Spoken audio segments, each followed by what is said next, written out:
Hi, I am wanting to give you kind of an overview of how to plan your course. This is especially geared towards people who've never taught ACAD 1300 before.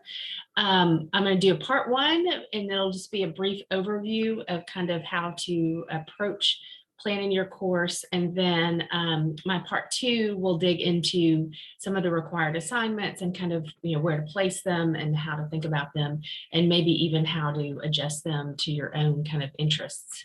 So I'm going to share my screen and share some PowerPoints with you.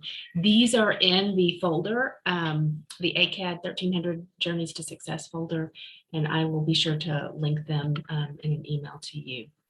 So let's get started. I'm going to make this brief. Hopefully these are short and sweet and to the point. So what I'm going to do in this short video is review the key principles of developing a successful course. So you'll get to understand some design principles around that, and then consider some key components of student learning that you want to be placing in your course. And so just a kind of a quick reminder, this is again especially helpful hopefully to the people who've never taught ACAD 1300 before, but this course is required for all students who are required to enroll in a transitional or remedial course. We used to have it required for all conditionally admitted students, and now we don't use that term anymore. So do know that students who are conditional prep students, that's a little different terminology, or they are taking a transitional course, they will be required to take it. It is also recommended to all other students, first year students. We sometimes have sophomores in there trying to get their FYS completed, but do know you may have a variety of students, not all transitional. It is a first year seminar course, and for those of you who are not familiar with the requirements for a first year seminar, I'll explain that in the part two. And it is also part of the UCA lower division core category responsible living. And so that means basically that it hits a lot of different places for students. It checks a lot of boxes. I hate to use that term, but it does. And so it is a course that is worthy of taking. It counts towards degree or requirements, and I think it's a great course in general. So it also allows students to have the opportunity to learn how college works. I consider it a pathway for students to develop some personal connection with the content. So a lot of emphasis on how they are using it and what they think of the content. And then it is, generally speaking, a strategy for improving retention, persistence, and graduation. And we have some data on that I can share at some point. I want to share this story about Tyree. He just graduated in May with a nursing degree. He got one of the nursing awards as well, and he was a student in ACAD 1300. He was, by all accounts, a great student to begin with, and really enjoyed the course and learned a lot that really then pushed him to be even better student. So, it's great that Tyree learned so much about the course, and he obviously took some of those ideas and concepts and used them in his peer mentoring whenever he was a peer mentor on campus. Just a great spokesperson for ACAD 1300. So I want us to talk a little bit about kind of the philosophy of planning a course. And really it's geared around something called backward design.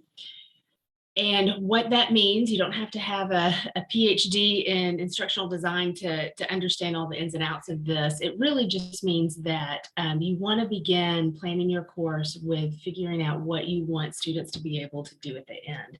So what are those course goals? What are those course learning objectives? And I'm going to even add, what are the essential questions that your students must be able to answer? And so starting there is the key to planning a really good course. A lot of people want to jump in with the cool activities, the fun things that you want them to do or learn. And really you want to take a step back and look at how those things might fit with what the overall course goals are.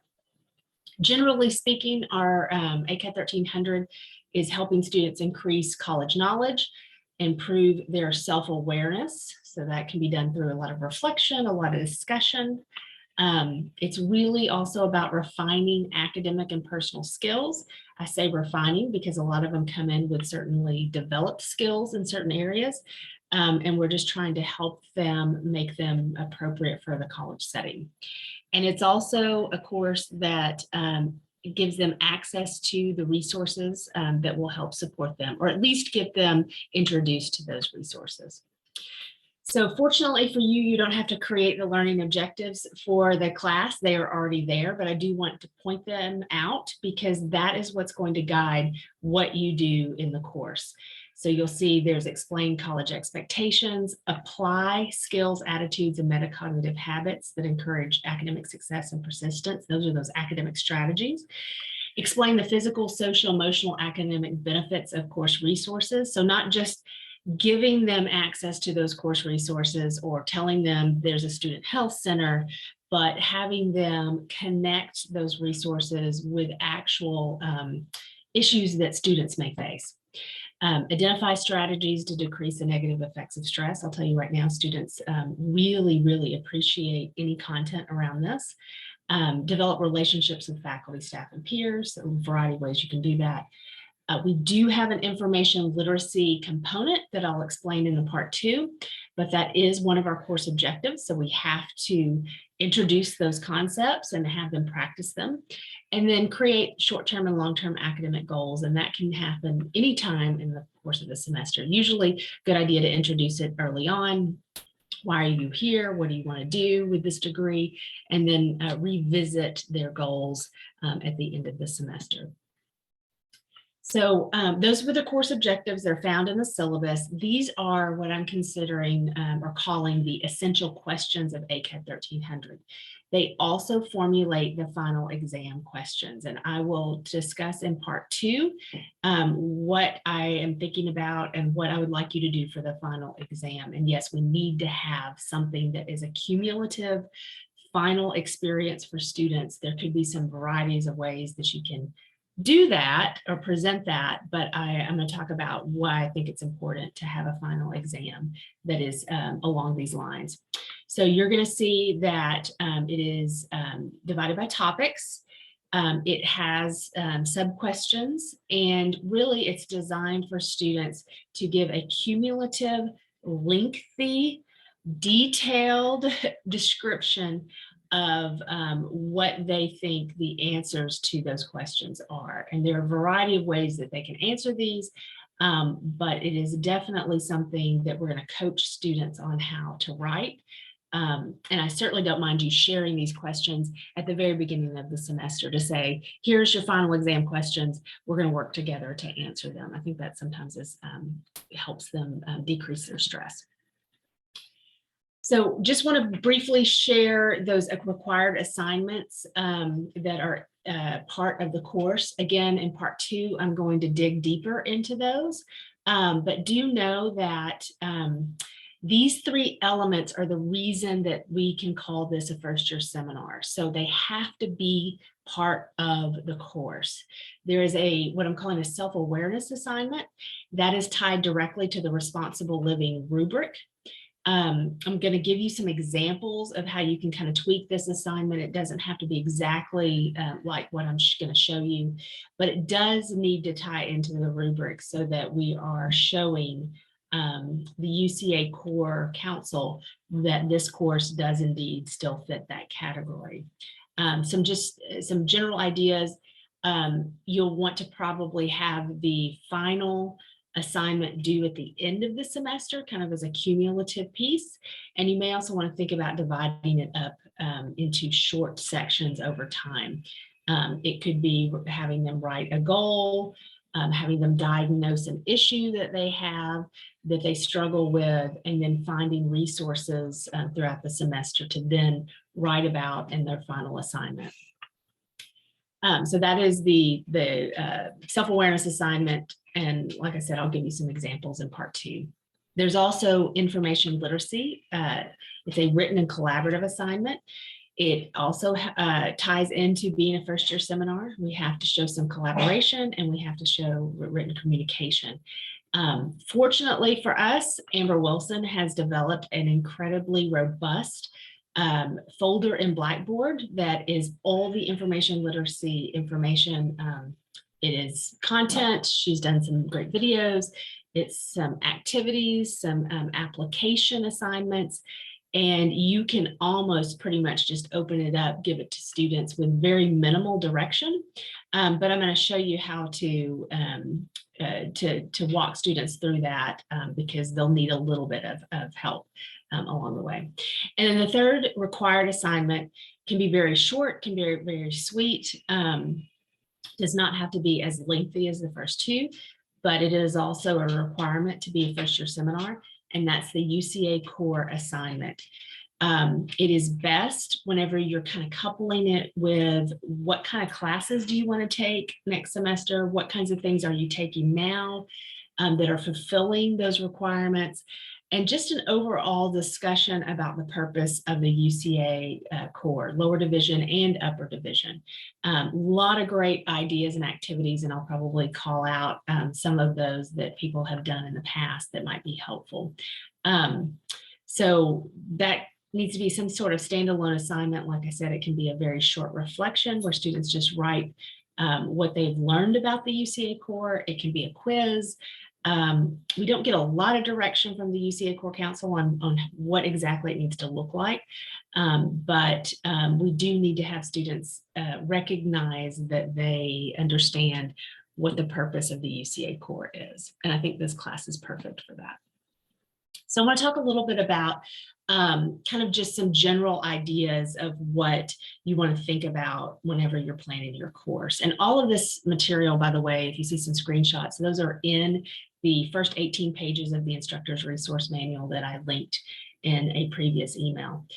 I want you to, if you're not familiar with like the first year ups and downs of students, or it's been a while since you've really considered those ups and downs, I want to point you to some tables that are in those first 18 pages. I don't know quite which page it's on, but you can find it easily if you scan, where you kind of look at what students are facing within the first months, even the second semester of their freshman year. And I want you to think about ways that you can call these things out. Just say, hey, you know, everybody experiences some sort of homesickness or loneliness or relationship change in that first month. Let's talk about what we can do to help with those changes and what resources are available and what strategies can we do. It's really important, I think, to share with students what they could possibly experience so they don't feel so isolated and alone. And so they can also recognize when it's happening and what they can do about it. And that's what I think this course does really, really well. So I'm going to point you to those first and second semester, what I'm calling milestones. Again, using that first semester kind of roadmap to help plan your course, but also help students think about the next semester as well. Because you're going to see when you talk to them after the fall semester, they're going to tell you, if you reach out to them, hey, this second semester was so much harder than I, had the first semester. Or sometimes they'll say, oh my gosh, I learned everything the hard way the first semester, and this semester's been quite easy. So think about those milestones as you plan. You may also want to look at our academic calendar. And I'll share some links in this email where this video is going to come in, because there are some things that can be happening on campus that you might want to incorporate into your course. You don't have to, but if you are somebody who is very interested in some of the career stuff that we offer and want to at least get students in front of the career services staff, or at least even going to a majors fair, as this example is, there could be ways to encourage students to do that. And at the very least, just make them aware that those activities are going on. There are some other events that happen most every year. Again, I will try to do my best to share those as they come out. I don't believe the Fail Forward week has been set just yet. Maybe it has, and it's not quite on student success calendar, I'll find out for you, but usually around the 4th or 5th week is when we spend some time celebrating failure. You'll see some things around campus, but it also is a great opportunity to incorporate something in the course during that week, or just a discussion about what the purpose of failure is and how we can overcome it. So those are some things to think about, just kind of overarching ideas about the rhythms of the semester and some potential things that students may experience. I'm going to walk through pretty quickly just some of the other resources you have to help you plan the course. There are 12 chapters in the OpenStax College Success book. You do not have to cover all of them. I can't, I wish I could. You can cover pieces of them. Obviously there's some that really fit well with the learning objectives. And so I have some suggestions in those first 18 pages on what chapters might be most appropriate, but definitely skim through them, figure out what you would like to focus on, or figure out from your students' feedback if you want to ask them what are they most interested in. There are some really great chapter features that a lot of people just overlook, but I just want to point these out in the book. There is a student survey. It is live. Students can take it, and they can also see where everybody else that has taken the survey lands, and you can use that as conversation to talk about what college students in general feel or face. There's a student profile or just a little blurb. We do have some UCA students in the book, and so you can probably see some connections there. What students say, another little feature, again, that shares back what students are saying about the different topics. There are questions to consider at the beginning of each section. Those are going to be helpful in guiding the conversation or guiding the reading. There's analysis application. There's often an activity in every chapter, if not every section, that you could also use in class or get students to do. And then there's some other features like getting connected that has to do with anything that is web-based, resources. There's a summary. There's a career connection. How does this relate to a career? And then the rethinking allows students to go back and rethink what they were thinking originally about the topic. And then where do you go from here? How can you use this in other areas? So thinking about planning the course, I'm going to give you a couple of suggestions. One is to group your course content into units. I think it's just an easier way to kind of keep track of what you're doing and it makes sense for students. And here is one way you can do the units. Again, there are some suggestions in the first 18 pages of chapters that would fit with each of these. Another suggestion is possibly reducing it to 3 units and, weaving in the healthy lifestyles or communication maybe in unit 3, but not having a standalone unit for that. Here is an example of, what this unit could do. Again, giving students a little overview of how you're organizing is always helpful. I think it's just helpful for planning purposes as well. And you can see there's some suggested chapters in there as well. If you do, use information literacy within a unit, you can also bring it out and it's just a standalone section.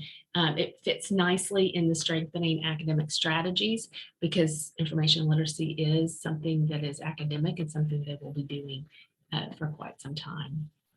Again, if you use that unit 3 and you focus on personal habits and behaviors, there are a lot of chapters that connect with that and would be a nice, healthy unit.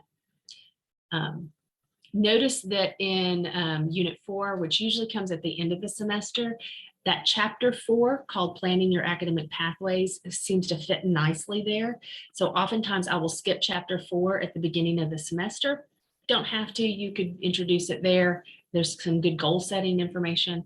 But it also fits really, really nicely with bringing in advisors and figuring out what their schedule is going to be like in the spring.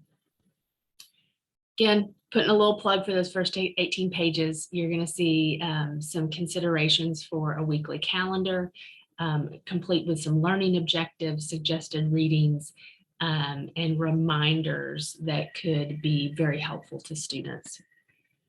I want you to think a little bit about, as you're planning, again, this part one is all about kind of thinking about how to approach planning your course. Once you think about what you're planning on doing each week or each time you meet, maybe even pulling some course objectives or some learning objectives and presenting those to students, or at least having those in mind whenever you plan your content. I think that's going to make it really, really solid in terms of students understanding what they're doing and why they're doing it. But when you do that, think about what you're going to expect students to do before they come to class, what you expect them to do during class, and what you're going to expect them to do after class. So it's often we just focus on, well, what are we going to teach, or what activity are we going to do, which is really important. But we need to also start priming students for the work that they're doing to prepare for class and the work that they're doing to digest or reflect on the content. We want to break them of the habit of they just show up and all they do is listen, perhaps, maybe they're a little distracted, and they just think that that is all they need to do, and there's no connection outside of class. So I do encourage you to give them homework, to require that they do things, if it's doing some reading quizzes or some sort of written assignment in class that is related to something that they should have touched or read or watched. I think it's going to be really important. So don't hesitate to give them real work. This is a real college course. And I think the more it can mirror the kinds of expectations they're going to have in other classes, the better. So I want you to think also about the different types of things that you could have them do. I'm going to divide them up into 3 A's: activities, things that you're engaging them in class and doing. Highly, highly recommend getting them at least once during a class session, if not more, engaged with each other, engaged with something that you're asking them to do, and then sharing that out and making sure that you are not just lecturing.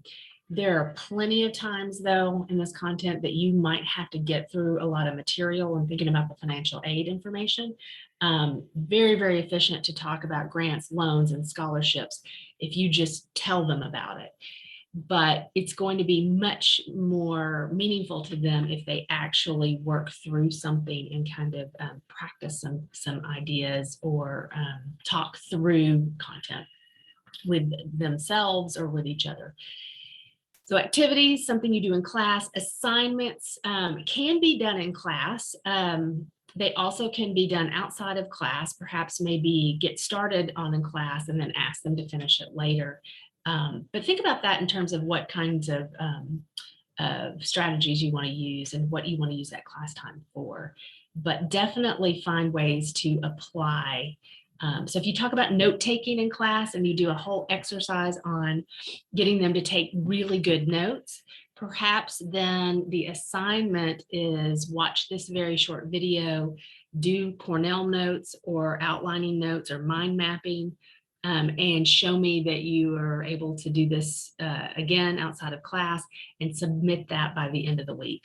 Those could be simple assignments you could do. Of course, you can do lengthier assignments as well. And then assessments. Assignments kind of are assessments because you grade them, you give them some sense of feedback on how well they are applying or understanding the material.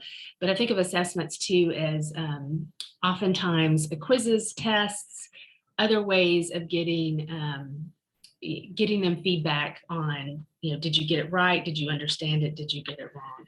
And think about a variety of ways to do that. I do a lot of low stakes or no stakes quizzes to show them, hey, I'm gonna ask you 5 questions. How well did you do? Oh, you couldn't answer more than 2.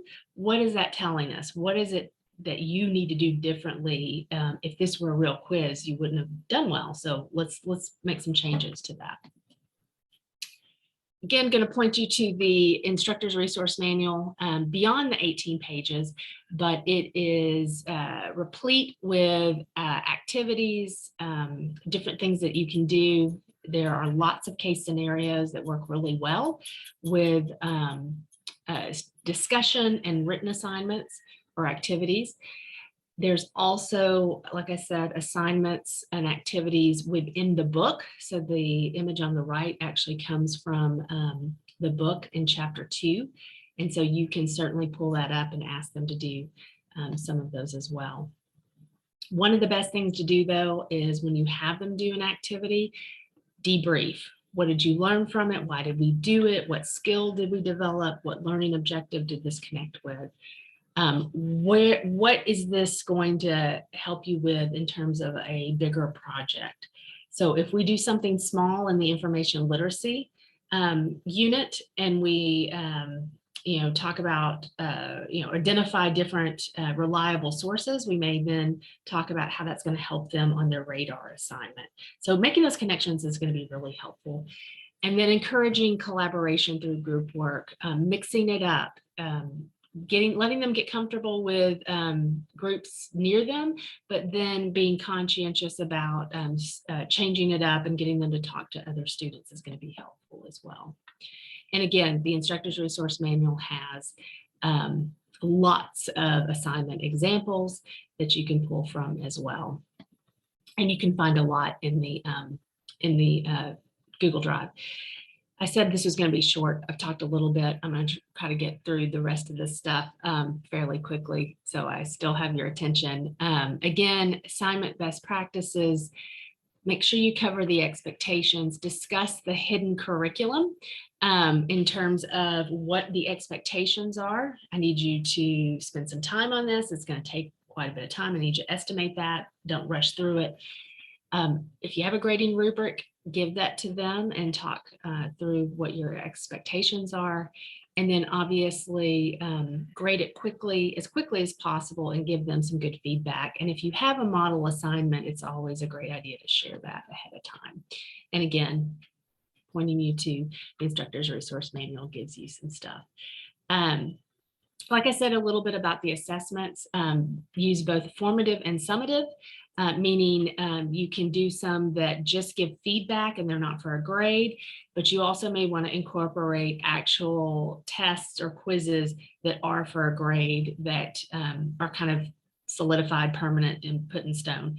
Doesn't mean that they can't make up for bad grades later, but it could just give them a good sense of, oh, wow, I really need to make some changes.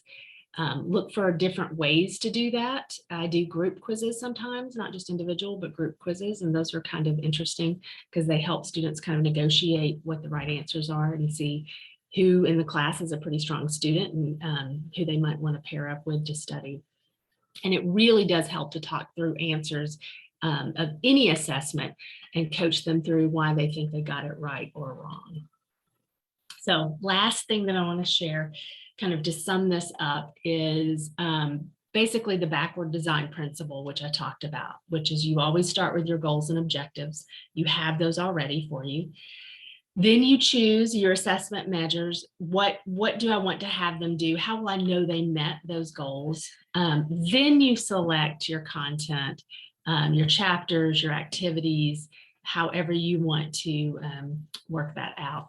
So giving you a little overview, I will then dig in part 2 into some specific assignments and specific examples of how to plan your course. So thanks for listening.